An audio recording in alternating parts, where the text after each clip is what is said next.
Olá, caros ouvintes, sejam muito bem-vindos ao podcast de hoje. Hoje a gente vai tratar sobre a política de cookies, Lei Geral de Proteção de Dados, como se proteger nessa era digital. O meu nome é Pedro e a gente vai embarcar aqui, aprofundar nesse tema tão importante, né, nos dias atuais, trazendo um pouquinho de contexto histórico, conceitos importantes, implicações jurídicas, como seus dados estão sendo tratados. E aí, sou estudante do 10º semestre do Centro Universitário Processo e estou aqui com os colegas muito importantes. Gostaria que vocês se apresentassem. Ok, meu nome é Márcio também, sou estudante aí de Direito, graduando, estou no 10º semestre também da Uniprocessos, né? E vamos participar aí desse bate-papo aí, para a gente desmistificar muita coisa que a gente tem aí na ideia, né? Com certeza. Eu me chamo Pedro, também faço parte da mesma turma, inclusive dos meus amigos. Estamos no 10º semestre lá da Faculdade de Processos, em Águas Claras. E estamos aí aprendendo todo dia algo novo, né? Isso. Inclusive com o tema de hoje sobre LGPD e os cookies, o que são, né? E é isso. E aí, amigão, como você se chama? Pois é, eu já sou jovem advogado, né? Me chamo Ulisses, eu sou advogado da Jovem Advocacia, sou formado na Uniprocessos, sou também bacharel em Sistema de Informação, especializado em Forense Digital e Segurança da Informação. Atualmente eu estou cursando a pós-graduação em Direito Digital, tenho certificações como Gestão de Riscos, Internacional G31000, em Proteção de Dados e também em Segurança da Informação. Então, deu para ver que é um assunto que eu gosto de permear e estar sempre antenado. Espero conseguir hoje contribuir bastante junto com os colegas, né? Inclusive já estudei com o Pedro e espero que eu consiga contribuir e auxiliar aqui no que me for possível, com viés um pouquinho mais, assim, às vezes ácido, às vezes um pouco mais especializado. Para ver que a gente está muito bem assessorado, né? Com o Ulisses aí. Então, já entrando no episódio de hoje, acho que seria interessante a gente trazer uma questão histórica, né? Fato é, os dados estão aí. Né? Acho que desde as civilizações mais antigas mesmo, eles coletam dados para a própria existência do Estado. Né? Eles vão coletando os dados na Roma antiga, a gente vê ali no período da Idade Média. As grandes guerras mundiais também, os dados estavam ali sendo usados, inclusive para saber quem eram os tipos de pessoas que, por exemplo, os cidadãos, os habitantes de certas localizações, né, estados, e os dados estão aí e chegaram também na era digital, no mundo digital que a gente tem hoje. Eu acho que é por isso, um pouco também, que surge a importância dos marcos regulatórios da era digital. Com certeza. Um parênteses aqui, quem nunca preencheu um papelzinho de promoção, né? Colocando todas as informações ali, querendo ganhar alguma coisa, né? Ali já é um exemplo de fornecimento de dados, né? Num papelzinho, mas aqui a gente vai estar tratando basicamente na questão da internet, né? Com o uso do cookies, né? Onde são os dados, onde eles são gerenciados, né? O que isso implica, né? O que nos ajuda, nos atrapalha, não é isso? Marcos, tem só uma consideração aí sobre essa questão do papelzinho. Eu não vou falar quem é o santo, mas eu trabalhei numa empresa que fazia projeto de adequação à LGPD pouquíssimo tempo atrás. E a gente foi fazer uma adequação de um shopping aqui de Brasília. E aí, a gente conversando e falando, como é que vocês... Mas vocês têm... Qual é a carta que vocês possuem de clientes, assim, para quando vocês querem disparar promoções? Aí. E aí eles falaram-me assim, mas obter dados é muito fácil. A gente coloca ali que vai sortear alguma coisa, um cupom de R$1.000 em compras, uma bolsa, às vezes um veículo, acontece muito. E com aqueles papeizinhos a gente consegue uma gama de informação enorme, e com essa gama de informação a gente consegue direcionar as promoções. Olha aí. Que hoje em dia a gente se encontra nas redes sociais. Exato. As publicidades direcionadas e os anúncios, né, patrocinados, acho que também tem como base isso aí. Exato, Sim, e é bom frisar que, embora a questão da LGPD ela tenha esse frisson, assim, essa questão que soa muito digital, a LGPD já no primeiro artigo ela fala que ela é para dados ela não é para dados meramente digitais, né? Isso. Ela, se nós, vocês como futuros advogados, eu como advogado atualmente, eu também tenho que cumprir com as regras da LGPD, mesmo trabalhando como pessoa física ou como CNPJ de unipessoal, mesmo que seja ali no papelzinho. Eu não preciso estar na internet para ter obrigação legal de respeitar a legislação. A LGPD, então, assim, trazendo na nossa conversa, só para sedimentar mesmo, ela vem proteger dados no sentido lato, no sentido amplo, não só dados digitais, né? Até porque no artigo 1º mesmo fala o seguinte, inclusive dados digitais. Então, ela serve também para dados físicos, né? Por exemplo, assim, documentos físicos também são protegidos, né, por essa lei, é isso? Perfeito. Certo. Antes da gente entrar nessa questão conceitual e tudo mais, eu gostaria de até ouvir dos senhores o seguinte: existe uma lei anterior da LGPD, alguns marcos assim regulatórios nessa questão da era digital, porque pelo que eu dei uma pesquisada, o Marco Civil da Internet ele traz um conceito amplo que vai proteger dados e tudo mais, só que a Lei Geral de Proteção de Dados ela vem especificar, inclusive, aquela diretriz do Marco Civil da Internet, como que essa questão existe, ou leis anteriores, ou geralmente essas são os pontas, isso, o pontapé mesmo, né? o pontapé nessa questão de regulamentação nessa era digital. Perfeito.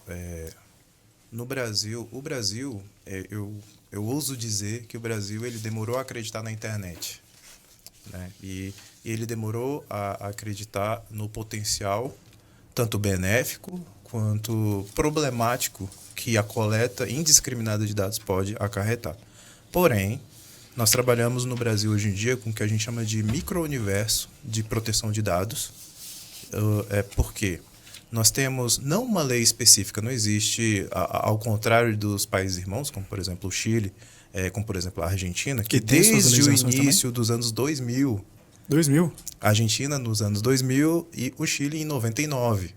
Então, nós temos, inclusive, a Argentina é o único país sul-americano que foi reconhecido como um país que existe uma proteção de dados adequada para lidar com a Europa, que trata a proteção de dados culturalmente há décadas. Então, assim, mas o Brasil, a pequenos passos, nós estamos agora, principalmente por questões de cobranças, por uma adequação mundial, porque em alguns tratados a gente só consegue entrar se nós possuímos políticas mínimas, tanto da questão de gestão de risco, quanto a gestão de proteção de dados, quanto o compliance em si, gestão de integridade.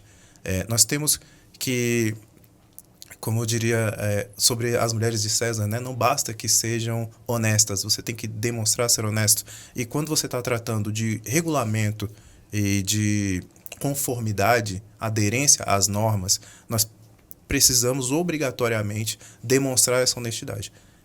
Passado isso, nós podemos então citar que a nossa direito do consumidor, de 90, ele já cita o banco de dados especificamente. Então, assim, lá nos anos 90 existia um brilhozinho ali sobre o cuidado e o esmero que se deve ter com o banco de dados de consumidores. A gente tem a lei de acesso à informação, ela dá uma namorada também. A lei de cadastro positivo, ela também tem algumas coisas. Nós temos o próprio Marco Civil da Internet, que nós podemos, a grosso modo, falar ou diretamente chamá-lo de Constituição da Internet no Brasil. Né? Que já o Marco Civil da Internet, ele é fruto de diversas discussões desde dos anos 2000. Ele demorou muito a ser materializado.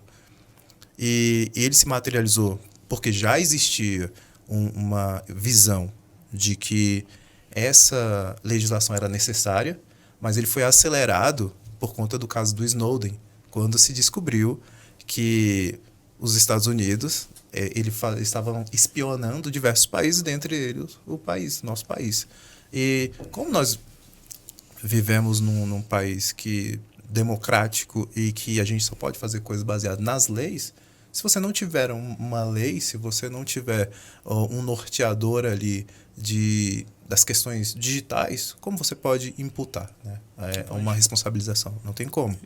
E lembrando que as normas, elas só podem ser aplicadas do momento que elas são publicadas em diante. Isso. Né? Então, temos vários dispositivos, sim, que cuidam pouquinho a pouquinho da questão dos dados, mas a LGPD ela veio para abraçar e fazer parte de uma forma mais ampla, por isso que a Lei Geral de Proteção de Dados, ela precisa de uma especialização, como nós podemos pegar aqui um ganchinho, o direito penal, ele tem uma outra tratativa. Sim. Então, nós temos hoje projeto de lei que está sendo trabalhado aí, da LGPD, a chamada LGPD penal. Então, cada caso, agora, por nosso país ser tão incipiente nessa questão do tratamento de dados, primeiro temos que transformar a cultura de proteção de dados pessoais em efetivamente uma cultura em que todas as pessoas elas tenham noção dos benefícios, dos malefícios e do quão preciosos esses dados podem ser. Ou seja, tem que partir da gente, né? Sim. Perfeito. Então, por isso que as normas são muito importantes de regulação, do tratamento de dados. Por isso que a própria lei ela trata lá quem é o controlador. O controlador é o dono do risco. E o dono do risco ele tem que ter muito mais cuidado do que as outras pessoas. Porque na hora da imputação, quando a lei fala em até 50 milhões de multa, esses 50 milhões ele vai para o controlador. Porque ele é o principal interessado e beneficiário, muitas das vezes, das informações. Então, por ele ser o maior beneficiário, por ele ser a pessoa que está ali gerenciando, e essa assimetria que existe entre nós, consumidores, entre nós, usuários, portadores dos dados pessoais, e essas empresas, existe uma assimetria. A LGPD ela vem com viés de diminuir essa assimetria. Nós nunca vamos ser iguais. Isso é fato. Mas agora eu tenho um instrumento normativo para falar, fulano, você não precisa desse tanto de dados. Farmácia, para que você quer minha digital? Hoje em dia nós podemos brigar com base numa lei, como eu falei, nós dependemos das leis para que nós possamos cobrar. Então hoje em dia eu consigo chegar numa farmácia e falar, por quê? Eu vou comprar... Recentemente eu fui comprar um notebook e aí me pediram... mas... E teu CPF é o qual? Eu falei, essa é a questão contábil. Então, beleza. Mas eu não sei o quê. Mas não sei o quê. Não sei o quê. Eu falei, cara, mas pra que você precisa desse tanto de dados? Tá aqui no sistema. Eu falei, não. Tá no sistema não é o suficiente. Nós temos princípios hoje em dia e temos uma lei que norteia tudo. Para nortear. E se essa lei está dizendo que você deve utilizar o menor número possível de dados para a execução daquela atividade, daquele processo, não há porquê você me cobrar mais. Se você me cobrar mais, você tem que responder o porquê. Interessante. E assim, bem profundo, né? Essa questão, assim, muita informação veio com o Ulisses também, aí só para... Antes de passar para o Márcio, só para ver se eu entendi, assim, tentando separar por tópicos. A LGPD também é fruto de uma certa pressão internacional. O Brasil é fato incontroverso a sua importância no cenário mundial, né? Seja na questão comercial, na questão de exportação e de tecnologia, de recursos humanos mesmo. Teve uma pressão também dos países aqui da América do Sul, mas também teve uma certa pressão social nessa questão da GDPR no âmbito da Europa, né? Assim, e principalmente para empresas europeias estarem aqui no Brasil, creio que elas também cobraram isso do parlamento, assim, do governo aqui brasileiro. Olha, como que tá? Como que vocês vão, como que vocês gerem essas questões dos dados? Como que é a política de tratamento de dados de vocês para eu estabelecer minha empresa, inclusive com segurança aí também. Com vocês. Isso, veio também dessas questões, assim também, a LGPD, certo? Certo, era isso que eu ia complementar. Mas eu gostaria também de complementar que a correlação direta com a política de cookies é exatamente isso. A gente está falando de dados, não é isso? Sim. Então os cookies, muitas vezes, eles coletam esses dados e trabalham isso de forma com que a empresa faz, né, o gerenciamento disso, né, para quem que ela quer. Então, eu só queria também deixar esse parênteses, que quando a gente está falando de LGPD, a gente está tratando LGPD, a proteção dos dados e tudo, no nosso contexto aqui vai ser a questão da política de cookies, né? Certo. Então, para compreender melhor, vamos entrar nessa questão de conceituação mesmo? Exato. O que são, assim, dados, metadados, né? A gente sempre fica ouvindo muito essas palavras, cookies mesmo, e a própria, um dos tópicos aqui do nosso podcast, né? O que são? Cookies, em tese, em inglês, vem daquela palavra do... bolacha ou biscoito? Né? Tem essa discussão. Tem alguma coisa a ver com isso ou não? Como que vocês entendem essa questão de cookies aí? Quer falar, Márcio? Não, pode falar. Os cookies, eles não vêm, eles vêm chamados de biscoitos mágicos, né? Mas foi a mágica. Um programador que deu esse nome. E interessante. O que acontece? E aí, o que acontece? Nós temos eu vou conceituar primeiro a questão de dados, metadados, até antes de chegar efetivamente nos cookies. E falar em cookies, eu confesso que eu ia cozinhar. Eu ia trazer aqui. Eu ia trazer, só que eu não tive tempo, mas eu ia trazer aqui e perguntar: vocês aceitam esse cookies? mas eu não tive tempo para cozinhar, mas pode continuar. E eu ia responder para você: o que você quer em troca? É verdade. Porque essa é a questão dos cookies hoje em dia. Exatamente, fulcral. Então, assim, a nível meramente acadêmico e para nortear, melhor entender e compreender por que essa preocupação, porque muitas pessoas falam assim, mas meus dados já estão na internet e não sei o quê, por quê? Não, cara, calma, vamos devagar, assim, né? Não é essa bagunça e não precisa ser essa bagunça e nem deve ser. Os dados. O dado, ele é um dado, ele é como se fosse, por exemplo, Márcio, é um dado. Estático. É um dado estático. Acabou. Esse dado... Não gera nada. Tá parado. Perfeito. Agora, se eu falo o Márcio da Uniprocessos. Opa, já tem uma ideia. Aí você já consegue afunilar. Já consegue identificar. Aí você fala, poxa, eu posso procurar na Uniprocesso. Aí tem vários. Aí você fala, mas então... Você tem mais algum dado? Eu consigo aqui procurar. Nossa, ele postou uma foto aqui e ele falou, até que enfim cheguei ao 10º. Tá acabando. E aí eu falei, então o Márcio da Uniprocesso do 10º. Sim. E a foto era à noite. Márcio do 10º semestre. Fechou a informação.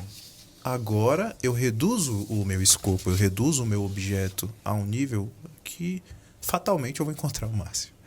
Ou então eu vou reduzir a um nível, afunilar e filtrar ele a um ponto em que ele fique palpável, de eu pelo menos ter uma noção de onde ele estuda, como ele estuda, qual o horário dele, eu consigo... O gosto. Então, assim, o dado é o Márcio. Se eu tiver o nome isoladamente, ele não... É o subconjunto, né? Exato. Conjunto, dado, metadado, informação. Quase. Eu juntando vários dados e fazendo uma correlação entre eles, como você bem citou, eu tenho uma informação. Exato. Essa informação, ela pode ser utilizada de diversas maneiras. E as empresas, essa assimetria que há de se reduzir é que existe problema em tratar dados? Não. Nenhum. A lei ela não vem para dizer, não tratem dados. Ela vem para dizer, tratem bem os dados. A forma que você utiliza eles. Perfeito. Porque a diferença entre o veneno, né, e a vacina, ela vai ser justamente como eu vou fazer esse tratamento. Dosagem. E onde vai entrar a questão... Aí o pessoal, mas você falou de dado, falou que de informação. E o metadado é o quê? O metadado ele é a informação sobre a informação. A priori, o metadado ele não vai falar muita coisa. Ele vai falar bem assim, por exemplo, você com o seu celular, ele deu um ping aqui ping, né? Ele habilitou o GPS dele em tal dia, tal horário. E esse GPS estava nesse lugar aqui. E aí eu posso pegar essa informação e ver quantas vezes ao dia e qual, por exemplo, a informação sobre essa informação. Então, o GPS dele pingou uma vez na Processo, uma vez no Cruzeiro, aí no outro dia estava na Processo, no outro dia no Cruzeiro. Pelo mapa, eu consigo olhar e sempre nos mesmos horários. Então, eu tenho uma informação sobre uma informação. Eu vou ter o GPS em si, ele é uma informação. Mas eu vou saber que ele pinga ali em tantos e tantos e tantos lugares em horários XPTO, em horários que se repetem. O professor Schneier, que é um professor de segurança da informação dos Estados Unidos, ele costuma dizer que é possível, através dos seus metadados, através de toda essa coleta de informações, de metadados do que o seu celular, por exemplo, possui, é possível prever onde você vai estar amanhã, em qualquer horário, com um erro médio de 2 metros. Porque a nossa rotina se repete. Sim. Caramba. Sim. Então, a gente tem que ter muito cuidado, inclusive, com as informações sobre essas informações, ou seja, os metadados. Por mais que ele não esteja pegando o meu nome, por mais que ele não esteja fazendo conexões aqui e transformando esses dados isolados em informações, mas ele pode ter centenas de informações sobre informações. E essas pequenas informações de informações, elas vão falar, às vezes, muito mais do que a gente imagina que elas possam. Sim, com certeza. Eu não sei só vocês, mas com certeza os ouvintes aí dão uma certa aflição e várias ideias sobre essa questão de como que está sendo aí, porque é inegável Sim. que a coleta de dados, e dados, inclusive, você descreveu ele, o Márcio, né? E acho que a lei vai definir essa questão, né? São dados pessoais, mas quando você faz pelo menos esse exemplo que você deu, isso é uma certa caracterização tranquila, né? Assim, um dado pessoal até tranquilo, mas quando chega nessa informação, por exemplo, que horas que o Márcio sai de casa, onde ele volta, qual que é a convicção política, ideológica, sexual, essas questões, a lei também protege isso. Como que dá essas questões? Porque assim, eu falo por mim, nessa questão mesmo, se eu usou GPS, eu gosto de pedalar, né? De vez em quando eu pedalo, caí recentemente.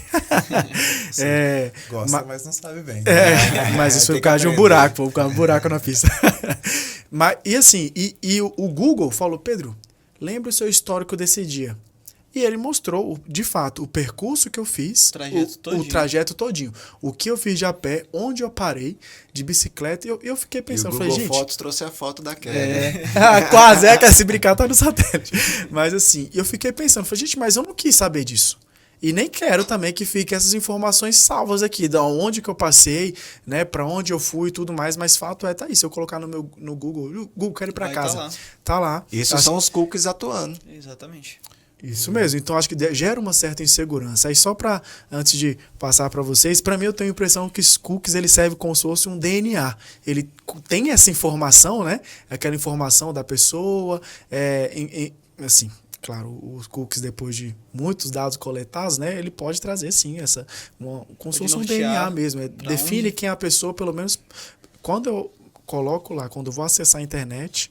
Tá tudo lá para mim, são anúncios patrocinados, são coisas que eu gosto de ver quando eu acesso o YouTube, já tem aqueles vídeos, né, por exemplo ali, de indicações que são coisas que eu gosto mesmo, quando eu vou ali passando os vídeos do Instagram, são vídeos que eu gosto de comédia e tudo, mas do tipo de comédia que eu gosto, futebol, Flamengo, então eu acho que os cookies também estão nisso. É uma linha muito tênue aí, essa questão da preocupação dos dados, dos cookies, né?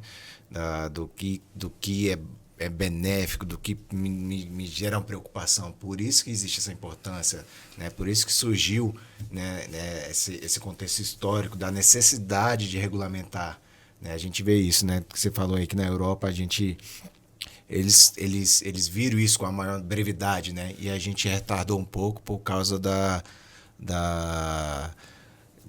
cultura brasileira mesmo. Não, acho que a questão retardou um pouco porque, como o Ulisses disse, que a gente não acreditou. A gente demorou a acreditar na internet, nesse boom da internet, né?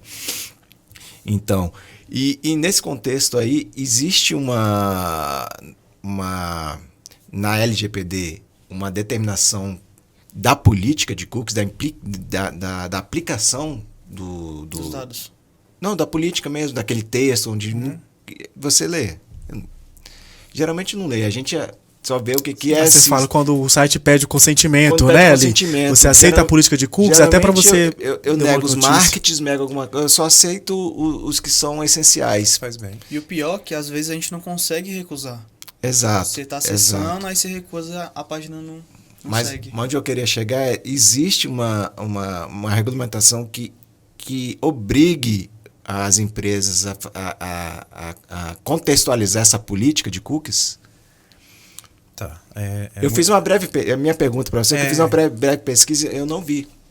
Eu não vi isso. Eu vi que ela já tentando responder, no meu entendimento, para ver se eu estou correto ou não, que a LGPD ela trata, tem essa preocupação, mas ela não direciona assim, falando que obriga as empresas a fazer isso. Ela obriga a tratar de forma correta, direcionando, né? E essa política de cookies seria uma questão mais da empresa também dela se resguardar de algum problema jurídico, alguma coisa assim. Eu estou correto? Você fala daquela aba lá que aparece para todos, né? Valeu uma notícia, você aceita os cookies? Exato, Certo, aquele pop-upzinho que aparece. Certo. Tá, vamos lá. É muita informação assim, que eu vou tentar condensar aqui. Isso. Mas primeiro, para o pessoal, os cookies eles não são problemáticos por natureza. Não existe essa problemática. Os cookies eles servem basicamente o quê? Eles garantem uma melhor navegação e eles são pequenos arquivos que os nossos navegadores possuem para que eles melhorem essa navegação. Então a gente vai ter os cookies de sessão, tá? E a gente vai ter uns outros cookies que são chamados de cookies persistentes. Tá? Os cookies de sessão, eles ficam ali na memória RAM. Agora o pessoal vai ter que voltar lá para a épocazinha que fez microlinhos ali. Eu fiz GTEC. Eu não sou dessa época, não. E pior que eu fiz, viu? Então, assim, os cookies eles vão ficar, os cookies de sessão, eles ficam armazenados. Assim como você acessa um site, eles vão ficar, você acessou uniprocessos.edu.com.br. Certo. E aí, a partir daquele momento, o site, visando uma melhor performance, ele vai pegar e vai iniciar os cookies de sessão. Cookie de sessão é literalmente assim como uma sessão aqui na vida real, né? Ele tem início e fim. Então Para o site funcionar, ele vai ter ele automaticamente essa coleta. Cookie de sessão sobre isso. Não, mas o cookie de sessão, o cookie de sessão, exato. O cookie de sessão, ele seria como se fossem os cookies essenciais para o funcionamento daquele site. Então, ele fica na tua memória RAM. Quando você desligou o computador, aqueles cookies eles não existem mais. Agora a gente tem os cookies persistentes. Os cookies persistentes, eles vão trabalhar tanto com o cookie de autentificação. Cookie de autentificação, não sei se vocês já repararam, provavelmente não. Senhas, né? Também. E aí ele vai fazer o seguinte, em alguns casos, ele vai gerenciar a senha e vai te demonstrar essa senha, já para você só clicar no OK para não ter que ficar digitando sempre. Para mim isso é excelente, viu? E tem aqueles... Eu não... Nossa, ajuda muito pra mim também. Eu ponho não em todos. E aí, lembrar sua senha, eu ponho não. Coloco, para mim ajuda demais minha navegação. Medo de um hacker entrar lá, rapaz, e a senha pegar já tá... tudo. Mas aí tem daqui a pouco eu não canto. Assim. Então, assim, eles vão funcionar. Que alguns, por exemplo, e-mail. Dificilmente você fecha o navegador e abre, você tem que digitar a senha novamente. Já vem direto. Você já abre direto o e-mail. Então, esse cookie intermitente, ele mantém essa conexão para você fazer o gerenciamento de senhas e você simplesmente já logar direto. E a gente vai ter ali uns outros cookies, são os cookies que são utilizados para métricas. Que aí esses cookies de métricas, aí que eles que vão trazer o Pedro. Se você curtiu, se você assistiu, dados? Eles são... Já viu aqueles Eles formulários? são metadados. Ah, entendi. Eles são metadados. Então, eles são informações sobre informaçõezinhas. Então, ele vai pegar pequenos trechos de informações. Já que você assistiu esse, gostaria de assistir esse? Sugestões, melhoria, né? Exato. Então, ele vai pegar aqui, Pedro, veja o empate do Flamengo com o glorioso Cruzeiro. E eu não gostaria de lembrar não, mas tem que ver aqui. Triste. Melhores momentos. Então, assim, isso tem a ver com os cookies? Sim, mas isso também tem a ver com o cache, que é o que já fica armazenado no teu navegador naturalmente. Então, cookies, e a gente tem também, esses são os cookies primários. Esses são os cookies que o site mantém para melhor performance e, em alguns casos, ou na maioria dos casos, como por exemplo em marketplaces, em sites de compras, né, eles trabalham com métricas, no sentido de falar, Pedro, você ficou olhando aqui, esse tênis é esportivo de corrida. Depois você clicou nesse outro tênis esportivo de corrida. então eu vou te indicar um outro tênis similar a esses dois, que talvez esteja melhor no teu gosto. Vou um pouco mais fundo. Através dessa análise de métricas, onde está o problema nessa métrica? Onde a legislação ela vem para assegurar e proteger o usuário, né? Existiu um caso emblemático nos Estados Unidos que não possui lei de proteção de dados. Estados Unidos não possui. Não possui. A Califórnia possui. E aí, lembrando que lá é uma confederação, então Certo. cada estado tem a sua legislação e a Califórnia, isoladamente, eles possuem.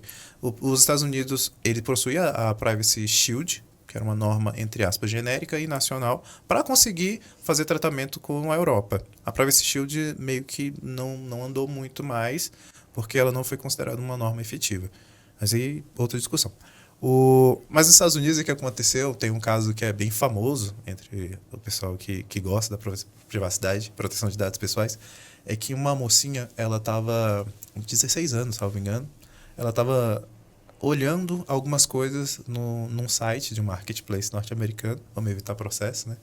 E aí, pela navegação dela, você faz inferências. E a inferência que pôde ser feita através da navegação dela é que ela estava grávida. E aí chegou um cupom promocional na casa dela. Nossa. E o pai dela ficou sabendo que a filha estava grávida Marketplace. pelo marketing, pela não proteção que existia para a utilização. Então, assim, eles fizeram métricas, não existe problema nenhum. Absurdo. Não existe problema nenhum em fazer métrica. O problema é o que você faz com essas métricas. Então, quando você mal direciona... Violou a intimidade, né? Trazendo aqui pro Brasil, Total. né? Sim, A pessoa. total. A privacidade Exato. foi embora. Então, assim... Aí continua a história. Aí eles descobriram que... Ele descobriu, aí ele foi... Dizem que as boas línguas, que ele foi lá discutir e falar, não, vocês mandaram um negócio errado.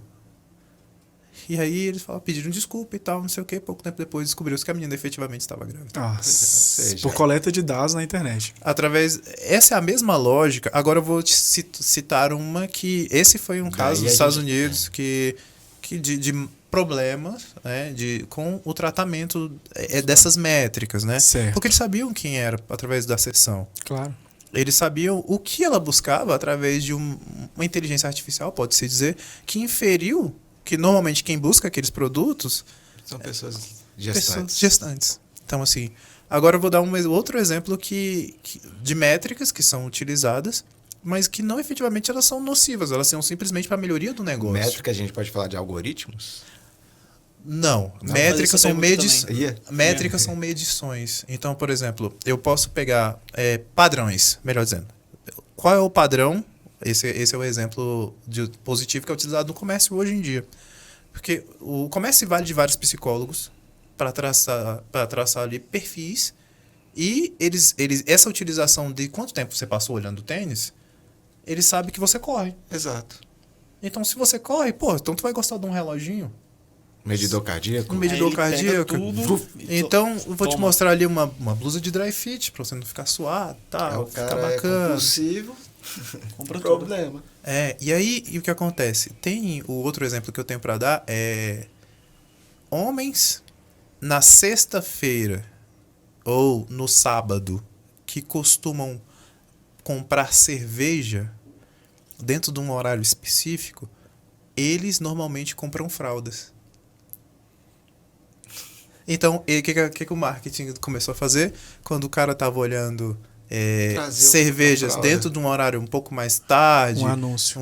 Aí ele pegava e mostrava o anúncio da fralda e viu que... Por quê? Eles viram que eles fizeram uma associação que o homem que comprava cerveja também comprava fraldas. Ou seja, geralmente é um pai que quer tomar uma cervejinha, mas ele está com um filho pequeno, então ele tem que tomar em casa. Então ele já lembra que tem que comprar fralda também. Entendi. Então...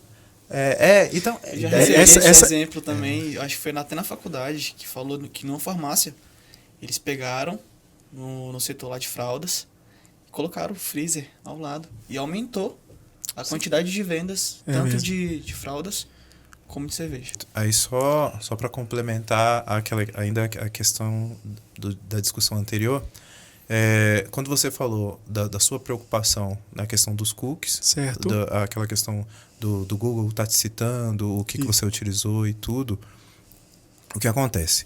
Geralmente, nós ainda não possuímos uma cultura de proteção de dados.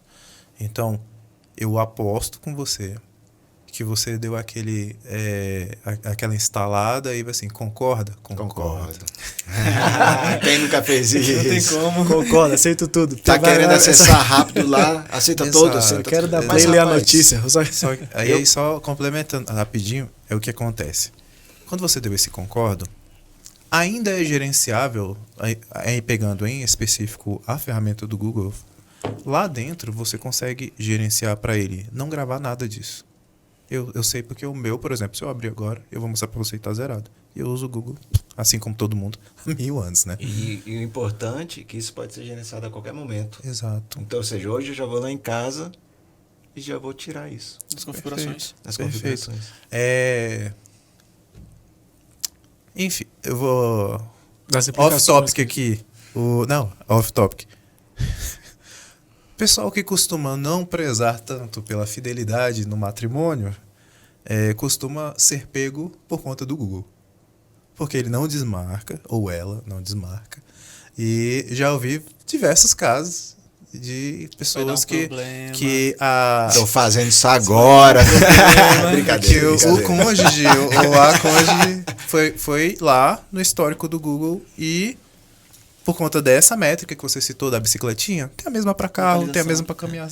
Ah, não, ele veio aqui e ficou parado tanto tempo nesse lugar, nesse posto de gasolina, 1 hora. Daí a necessidade que a gente vê cada vez mais de se tratar, de se regulamentar, de cuidar dos direitos, né, proteção dos nossos dados. Perfeito. dos nossos, das empresas, de quem, do usuário em si, né?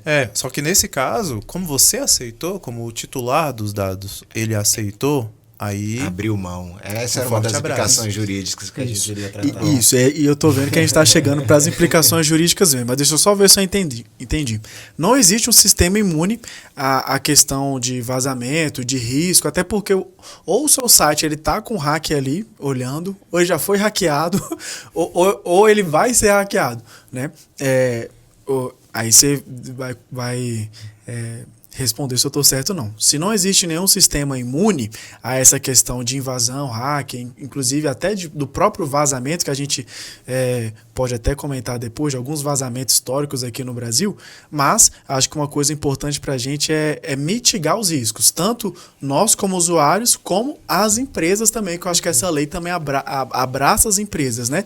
E pelo que eu estou entendendo também, os cookies, claro, a gente tem que ver esses dois parâmetros, né? Assim, honestamente, tem possibilidades negativas na coleta dos dados, mas também existe uma certa personalização, uma personalização na navegação da internet, que é bom, porque para mim mesmo, ter todas as minhas senhas salvas lá, quando eu vou comprar em algum mercado digital aí, muito, quando eu clico lá, meu nome já tá, meu endereço para mim facilita demais, só vou lá parcelar em 30 vezes um livro de R$50.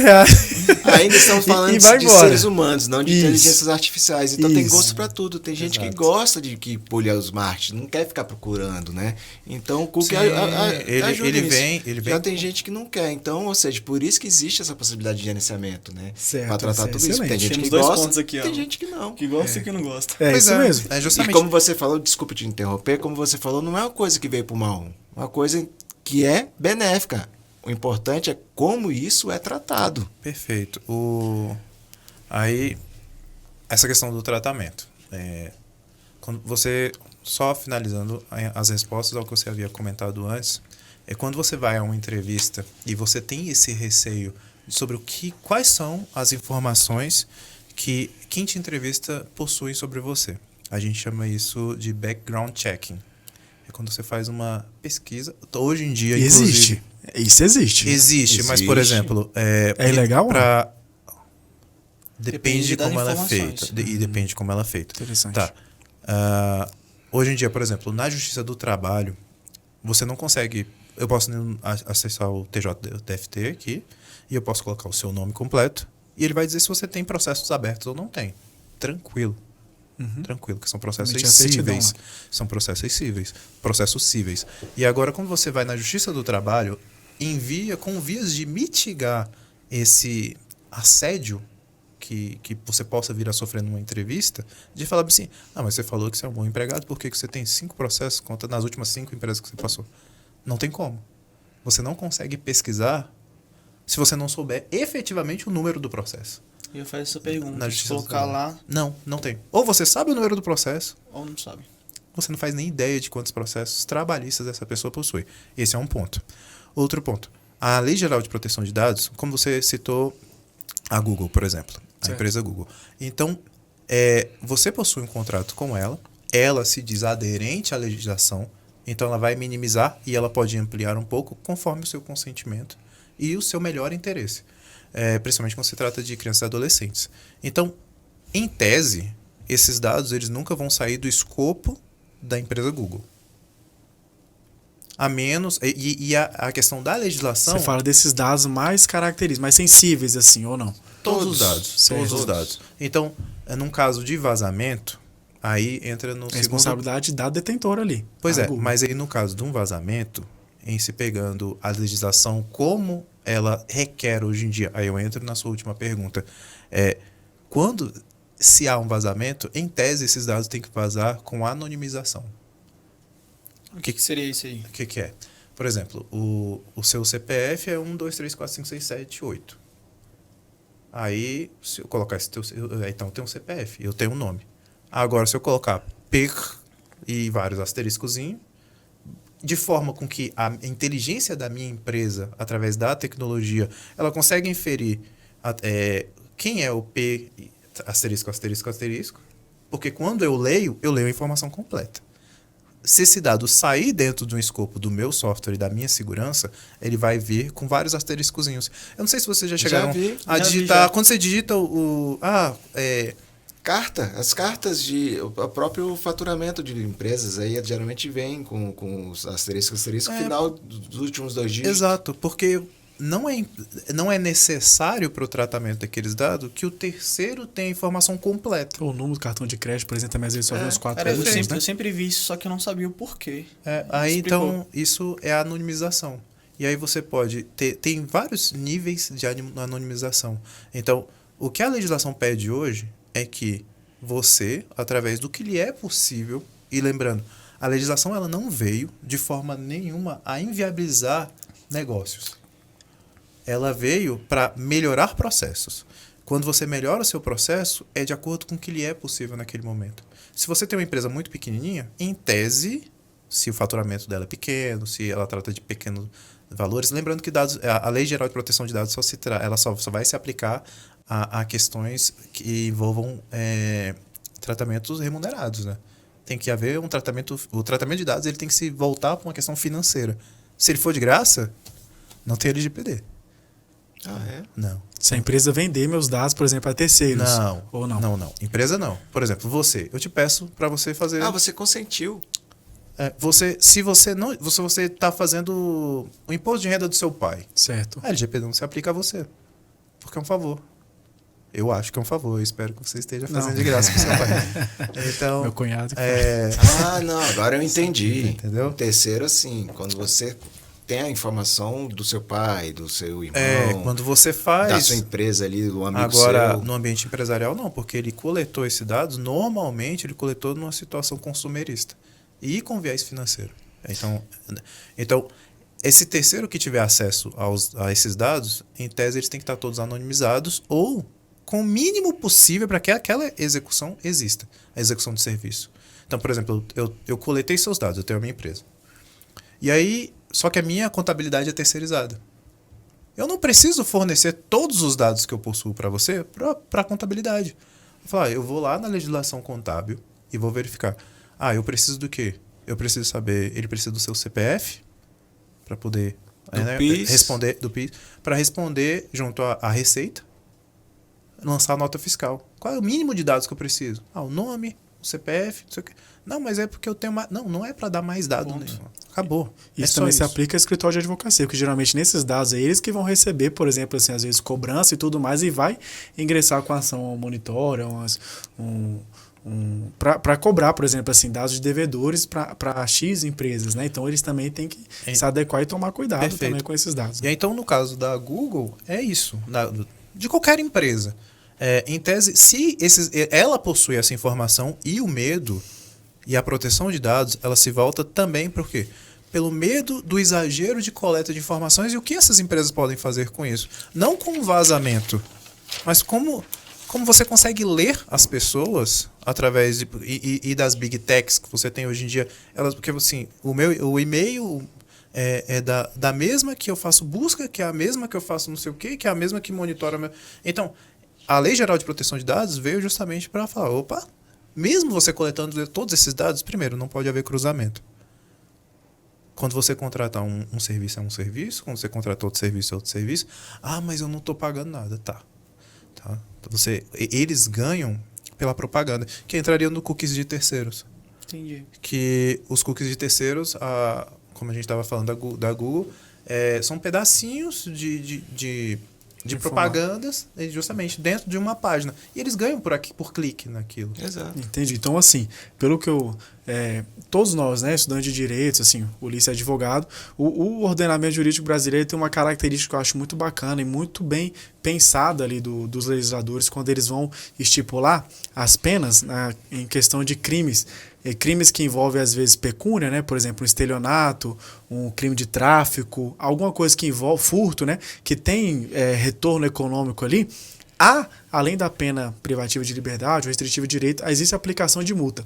Na LGPD existe também uma implicação jurídica para essas empresas que às vezes não se adequaram e também sanções, porque assim, geralmente envolve valores financeiros, né? Envolve essas questões também, a aplicação de multas, como que essas questões, implicações jurídicas com as empresas, ou então esses terceiros, essas pessoas que não se adequaram. Até para nos proteger, né? Apesar do consentimento, a gente já viu que quando a gente consente, aceito, a gente já... sobre isso. Já liberou, assim, né? De forma bem rápida, mas o consentimento é a base legal, porque a gente hoje em dia o tratamento de dados pessoais ele necessita de bases legais e respeitar os fundamentos da LGPD. Uma base legal que a gente tem é o consentimento. Só que o consentimento em vias práticas, eu posso afirmar que ele é a última opção de quem vai fazer tratamento de dados. Porque o consentimento, conforme a nossa legislação, ele é revogável. Uhum. Então, Verdade. é melhor eu ter um vínculo com você que seja de execução contratual, por exemplo, do que um consentimento. Agora, a execução contratual ela tem que ser justificável. Ela não basta que eu diga, ou melhor interesse. Então, assim, melhor interesse... Eu tenho que saber justificar. Eu tenho que fazer apontamentos dentro da própria legislação e falar, olha, baseado no artigo XPTO, eu consigo aqui justificar o tratamento desse dado pelo meu melhor interesse. Mas, enfim, existe sim multa, porém, por não haver uma cultura de proteção de dados pessoais no Brasil, a ANPD e algumas palestras que eu assisti junto a NPD é a fiscalizadora, né? A Autoridade Nacional de Proteção de Dados. A gente pode também assim, solicitar, fazer denúncia à NPD, por exemplo, se a gente sente que há uma violação dos meus dados. A autarquia criada juntamente com a LGPD, né, com fins de fiscalização. Ela se tornou uma autarquia de qualidade especial muito recentemente. Antes ela era só uma autoridade, ela tinha vinculação direta com a presidência, estava abaixo da presidência. Inclusive, questões internacionais, o Brasil não era tão bem visto por ter esse link. Ele precisa de uma autoridade independente para que passe uma credibilidade de que os dados pessoais são efetivamente valorizados, a proteção a esses dados é efetivamente valorizada. Como o nosso tempo está curto, essa questão, como você já tocou no lado internacional, essa LGPD, essa proteção de dados, ela está dentro do nosso território, né? Os dados que são gerados aqui dentro do nosso território, os dados que são tratados aqui dentro. Eles, então, assim, eu posso estar lá fora, perfeito, acessando alguma coisa daqui de dentro, um site daqui de dentro, e vou estar amparado pela LGPD. Sim. Ou qualquer empresa que forneça serviços que efetivamente seja para o público brasileiro, ela tem que respeitar a LGPD. Então, mas como eu vou saber? Né? Se o site é em português, não importa se o site é chinês, se ele é alemão, ele tem um texto em português, ele é voltado em português, então o público é brasileiro. Ele tem que LGPD respeitar o abraça. LGPD. Então, assim, já que a gente já trouxe, né? A gente tá, acho que, pelo menos eu sinto, assim, suficientemente não, mas pelo menos por dentro, né, da questão do panorama histórico, de alguns conceitos fundamentais, de implicações jurídicas, nessa reta final eu gostaria pelo menos que nessas considerações finais, pelo menos a gente desse umas formas de proteção para o público, assim, pelo menos uns pontos específicos, por exemplo, assim, como se proteger, às vezes como fazer uma navegação mais segura, porque eu falo que, pelo menos aquela criptografia lá, aquele cadeadozinho lá no início do www, né? Eu fui... E eu vou te falar, eu não gosto de ler livro pirata, isso aí eu tenho pra mim. Eu gosto de comprar livro, mas seja muito caro. Mas tem um dia que eu tava procurando um livro, muito difícil de ser encontrado, e comprei no site, me submeti a comprar um site que não tinha aquele cadeadozinho lá, não seguro. O Google mesmo já me usou, o site não é seguro. Então aquele site eu sei que possivelmente ali ele não tinha nenhuma importância com meus dados, tá, assim... Eu corri o risco mesmo, né? Mas o livro chegou em casa. Chegou, mas chegou, graças a Deus. Mas assim, dá umas considerações finais ou dicas, né, de como se proteger e fazer um ambiente mais seguro, por favor. Eu só vou soltar uma frasezinha aqui, que eu comprei um computador recentemente e não veio o Windows, né, credenciado, o Windows gratuito e tudo mais pra gente ativar, né? E o rapaz me deu a seguinte frase: rapaz, não existe almoço grátis. Se você piratear, se você pegar alguma chave, alguma coisa, o cara vai estar buscando a informação do seu computador. Essa chave vai estar linkada com algum programinha, algum cookiezinho que vai estar rastreando alguma coisa, o computador fica lento. Então, por isso que é importante a gente cuidar dos nossos dados, ir em lugares confiáveis, né?